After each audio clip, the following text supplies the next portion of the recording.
જય માતાજી મિત્રો, એક નવા બ્લોગની અંદર તમારું સ્વાગત છે. અને અત્યારે અમે ભૂમાપુરા હનુમાનજી મંદિર, અમદાવાદ તાલુકા ખેડા જિલ્લામાં આવેલું પ્રસિદ્ધ હનુમાનજી મંદિર છે. ભૂમાપુરા ગામમાં આવેલા પવનપુત્ર હનુમાનજીને ભીડભંજન હનુમાનજી તરીકે પણ ઓળખવામાં આવે છે. અને મંદિર અંગેની સ્થાનિક કથા પ્રમાણે અહીં હનુમાનજીની મૂર્તિ સ્વયંભૂત પ્રગટ થયેલી માનવામાં આવે છે. અને કહેવામાં આવે છે કે જસવંતસિંહ મહારાજ પીપળાના વૃક્ષ નીચે બેસીને હનુમાનજીની ભક્તિ અને જાપ કરતા હતા.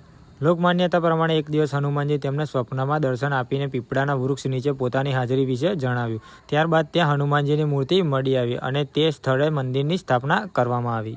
મંદિર સાથે જોડાયેલી પરંપરા અનુસાર જસવંતસિંહ મહારાજે લાંબા સમય સુધી અહીં સેવા પૂજા કરી. સમય જતાં મંદિર પ્રત્યે ભક્તોની શ્રદ્ધા વધી ગઈ અને આજે ખાસ કરીને મંગળવાર અને શનિવારે મોટી સંખ્યામાં ભક્તો દર્શન કરવા માટે આવે છે.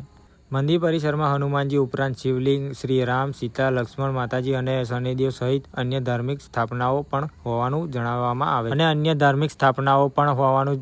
આવ્યું છે. તે તમને આ વ્લોગની અંદર બતાવી દઈશ, તો આ વ્લોગ જોવાનું ભૂલશો નહીં અને આગળ જોતા રહો. ભક્તો માટે આ માત્ર એક મંદિર નથી, પરંતુ શ્રદ્ધા, સેવા અને હનુમાનજી પ્રત્યેની અતૂટ ભક્તિનું પવિત્ર સ્થાન માનવામાં આવે છે. આવો આજે આપણે પણ પવનપુત્ર હનુમાનજીના ચરણોમાં શીશ નમાવીએ અને પ્રાર્થના કરીએ.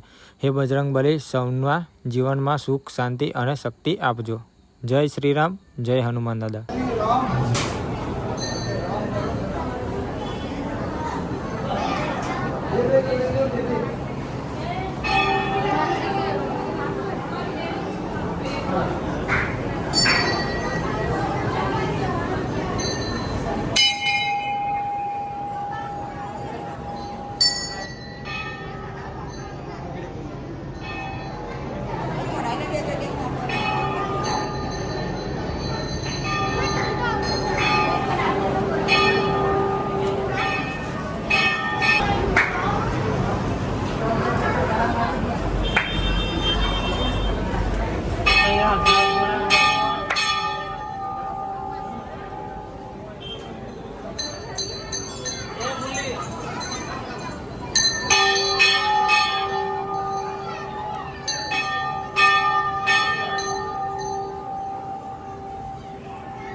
જમાનો